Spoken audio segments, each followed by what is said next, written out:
was closing in on Duncannon, feeling that mix of exhaustion and excitement that comes when you're too far gone to turn around, but not quite close enough to celebrate. About 10 miles out, I spotted a small group of older women huddled around a couple of picnic tables near the trail. They waved me over with warm smiles, so I joined them to rest my legs a bit. They asked if I was a thru hiker and seemed genuinely thrilled about my progress. We traded a few stories. I told them where I started, how many states I'd already trudged through. It felt like your average friendly chatter, until they asked where I was sleeping that night. Soon as I mentioned some older shelter a few miles shy of town, their energy shifted. One of them said, "You should really head into Duncannon tonight," while another repeated the advice, adding nothing else, just the same warning.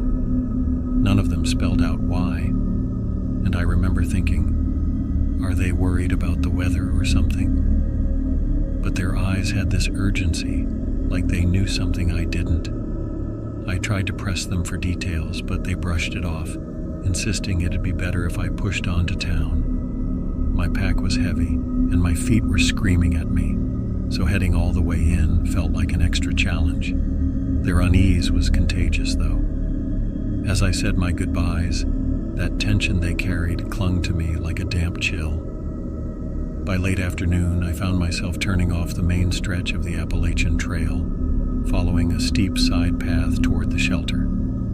The slope was trickier than I expected, with old roots and loose stones that had me stumbling more than once. Overhead, the light was already starting to fade behind thick branches. Normally, I'd be okay with a few hours of dusk hiking, but something about that place just felt heavy.